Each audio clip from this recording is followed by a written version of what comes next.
You're in a meeting and someone asks a question. You know the answer, it's right there in your head. But instead of speaking, you just sit there. You review it, you refine it, and you wait for the perfect moment. And by the time you're ready, someone has said what you want to say. Does this sound familiar? The thing is, you're not slow, you're not unprepared, you don't lack confidence, you're simply a high performer. And high performers overthink for specific reasons. So if you stick with me in this video, I'll show you why this happens and how you can finally stop doing this. I'm Jamie, also known as Shy Guy Jamie, and I help shy, high-performing professionals speak up in critical moments using the click method. And I want to break down the real reason why you overthink so much in the meetings. Not just surface level confident advice, but actual psychology. So you can stop freezing in the moment. And the first one is you're used to getting things right. Think about it.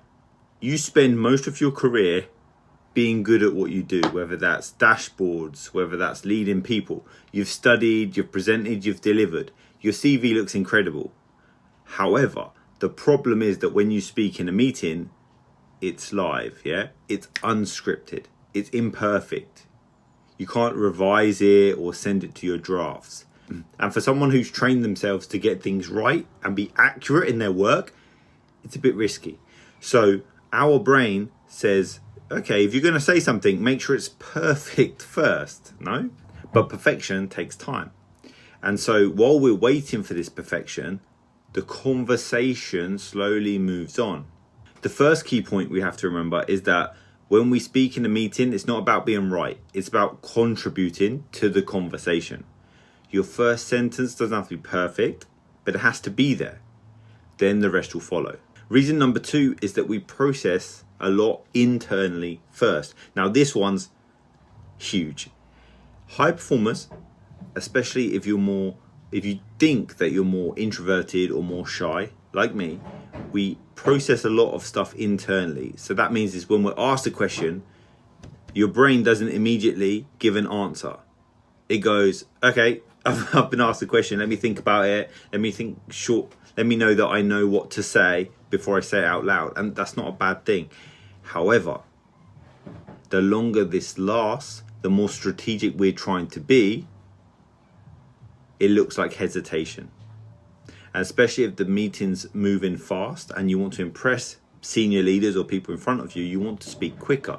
You want to think before you speak. So by the time you've processed it internally, it's gone externally. And it sounds simple, but the key is to stop processing it internally. It doesn't mean just rubbish can come out, but it just means allow yourself more time for the logical part, the rational part of your brain to think. So having ways into conversation, such as, oh, that's a good question, let me think about that. This way you're in the conversation, but your brain is still thinking. And the reason number 3 is that we think that when we contribute and it's wrong, we're going to look less competent and it's going to affect our reputation. And as a high performer, I'm sure that you think a lot, which we do, about credibility, respect, and people knowing that we're good at what we do. And now every time we speak, it feels like you're putting that reputation on the line. So your brain is constantly saying, if I say something wrong,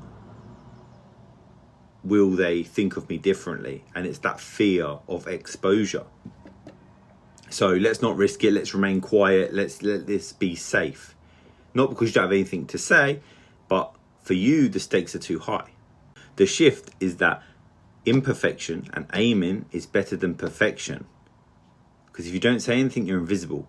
And invisible high performers don't get promoted, don't get the opportunities. So contributing and being part of the conversation is much more important than an awkward silence. So here's the recap. 3 things. We're used to getting it right. We process it internally, and you think that everything you say will affect your competence and your reputation. However, none of this means that you're broken or it's a weakness. It just means you're high performing and you think a lot. So how do you stop thinking? How do I speak up before my overthinking takes place? And that's exactly what this channel's about, how to recover it through a 3-step click method. If you want to go deeper, then I've got 2 things for you. First, join the free newsletter where I break down all the practical tools like this every single week. Real strategies to help you as a shy, high-performing professional speak up. And the second one is I've created a step list. The next thing you need to do after this video in order to get out of your head. And the next, and how you interrupt that. So both are available in the links below. If you like this video, like and subscribe for more videos just like this. I'm Jamie, Shy Guy Jamie, and I'll see you in the next one.